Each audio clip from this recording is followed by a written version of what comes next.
Oh Lord. Can't you hear me? I gotta make love with sound. Isn't that the way it's done? Yes. I am not. Yes. They are. Shit. Oh Lord. Hell no. Should have said, were you gonna let me stick it in? The one and only Morris E. Day has released his intriguing new book, On Time, A Princely Life in Funk, and we are going to make the time to explore it here. Be warned, there are some spoilers, so just to be aware. I've still ensured a lot of the mystery remains. So slip into some funky clothes, ask Jerome to bring you a mirror, and let's put the cool back into old school. The very first thing to note is that as well as being available in print form with a hardback, the book is also on Audible as an audiobook, and this is how I listen to it. This is really important to bear in mind as to how you want to experience this journey. The book has a very unusual format in that there are three, but we'll get to that shortly, voices. There is Morris, and there is Morris imagining a conversation with Prince. When I say a conversation, it is more Prince interjecting and basically attempting to keep Morris honest throughout the process. For some people, reading those words notionally intimated by Prince might be something they would prefer to do through the written word. But I have to say that I have an enormous amount of praise for Ron Butler, who narrated the audiobook. Ron created a voice for Prince that was perfectly suited to this book. It wasn't an impersonation as such, or anything that felt untrue, but a genuine voice of an old school friend to Morris, and a great recreation of the kind of interplay they clearly shared. But more of that later. It is also important to note that Morris worked alongside David Ritz on the book, and that the printed copy does contain a small number of photographs, which I won't spoil for you here. Morris's voice, through the narration of Ron Butler, is as you would expect. He reads just as you would imagine Morris to sound. His sentences are short, snappy, full of blunt honesty, packed with slang, sass, and, of course as you would expect, a lot of cool. The book is an easy listen, fun, but open. We read Morris as a pretty relaxed guy, but also get to hear the many times he was, as Americans would say, pretty pissed and struggling. There is also, for those with sensitive ears, a lot of swearing. I mean, Morris really swears. From the very first description of Prince as being the MF who whispers in his ear, to his frank descriptions of frustration, bewilderment and seeming betrayal. But this book is so much more than that.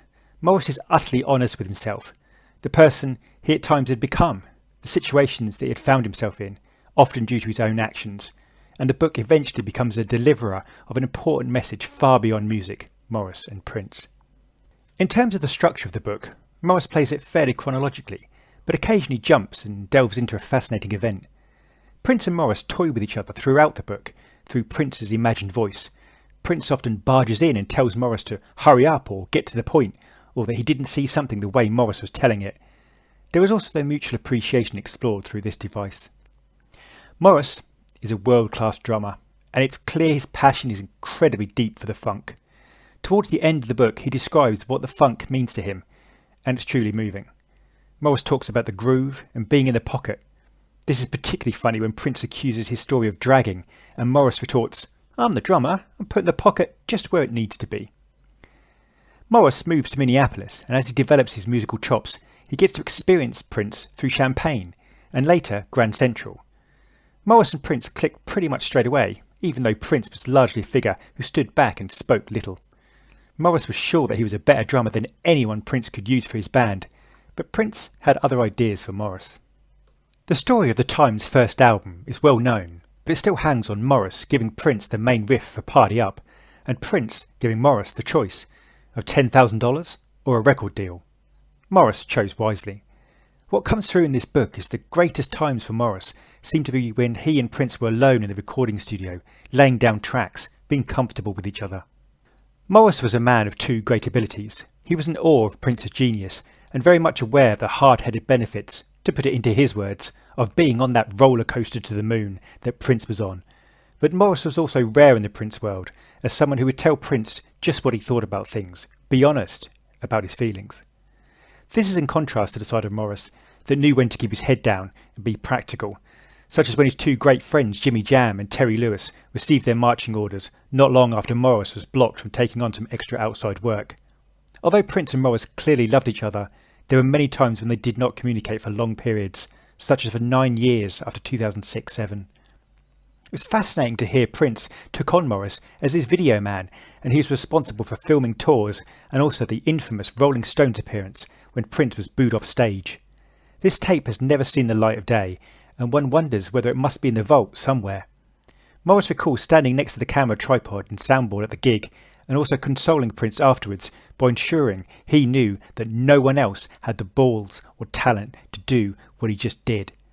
In the vault also must be the aborted Morris and Prince album, Corporate World, which then became a Time project which largely ended up as Pandemonium. There was clearly a fair amount of Morris and Prince work potentially in the vault, and it will be intriguing to see if it appears at some point.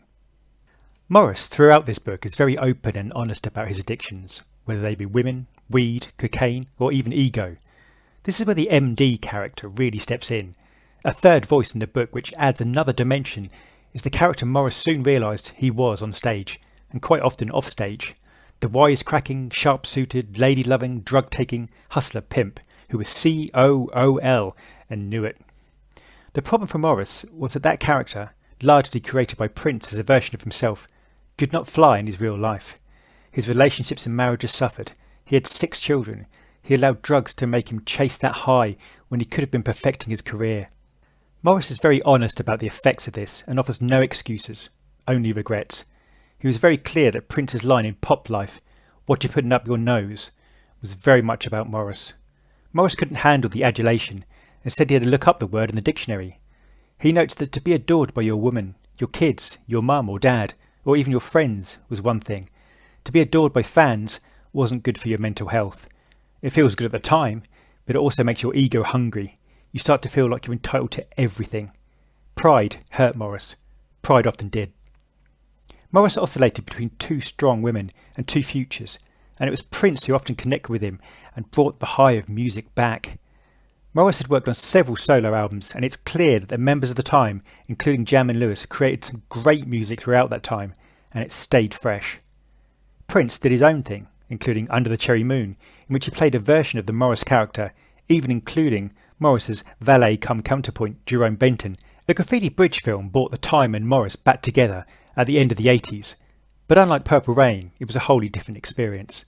In Purple Rain, Morris was in the dark when it came to how Prince was putting together the film until he saw the premiere, much as he was in Graffiti Bridge. Morris's character in Purple Rain was a result of his reaction to a drama instructor he didn't like and his natural wisecracking ways. But at first Prince wasn't impressed, but soon came to realise its value. However, by the time of Graffiti Bridge, the ideas seemed fragmented and the magic wasn't working, however great the music was. 2 incidents really stood out for me in this book. The first is around the rave era, when Prince was putting together the Rave Unto the Year 2000 concert at Paisley. The time were keen. Morris always embraced opportunities and was very reluctant to burn bridges with Prince, even when Prince made him pay for food fights and hotel cleaning bills. But in 1999, Prince was entering his Jehovah's Witness period, and Morris and his band were told to attend a talk by Prince that Morris stated went on for an incredibly long time, and then broke, and then resumed again for another marathon session. Prince was holding biblical court and using a number of scriptural arguments to convince Morris and the band that there was only one truth, and that the witnesses alone held that truth. Morris did not agree, but he bit his lip. He didn't want to blow the opportunity to do this show and maybe go on tour, but his mind was unable to accept this new direction. It seemed very much that Prince wanted everyone to accept the truth he now offered. Morris sipped some cognac, which fell out of one of the band members' pockets in front of Prince, a big no-no, as was eating meat. Morris says he could not accept that the Jesus of love would send everyone who didn't become a witness to hell. That wasn't loving to Morris. How the Jesus of inclusion wasn't being inclusive, that the Jesus of forgiveness wasn't being forgiving. Prince liked clarity, certainty, and someone had all the answers for him. Morris felt that as God or Jesus didn't write a word themselves, perhaps there were various ways to truth. Morris stated that Prince was preaching at him rather than talking to him. The second incident, a few years later, Prince tried again to insist Morris become baptised and join what Morris describes as the cult. It was 2004 and the musicology tour was bringing back the old school funk for a new generation.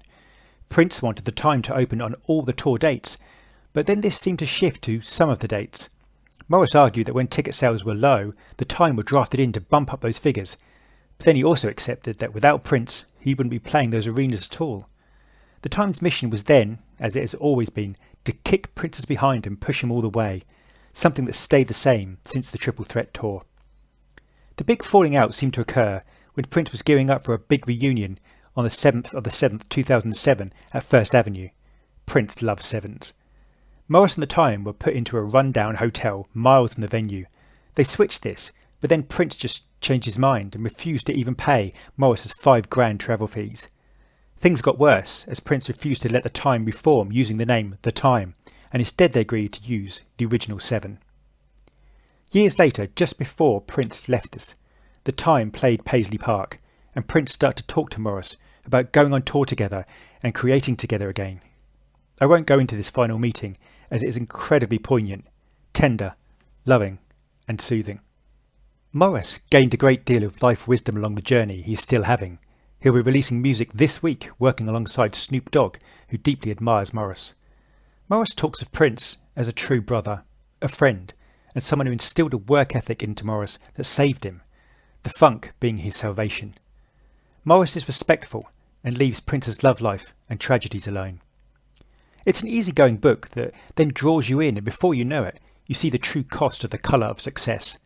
Morris quotes Shakespeare, the low end of addiction, the high of hypnotising a crowd, and just wait until you hear about the pterodactyl. Morris eventually realises that the character on stage is best left on the stage. Just like champagne, Morris condensates as is cool from the inside out. The final few chapters make profound points about life, friendship, and reaching out to people while you can. I left the book thankful that Prince had Morris and that Morris had Prince. Throughout all the comradeship, rivalry and friction, there was a great deal of respect, and one just wishes that perhaps Prince had listened to Morris more, and Morris had abandoned his pride earlier. Morris was a friend that Prince would have done well to embrace more in those last few years. A must read. On Time, A Princely Life in Funk is available at all good bookstores and also on Audible.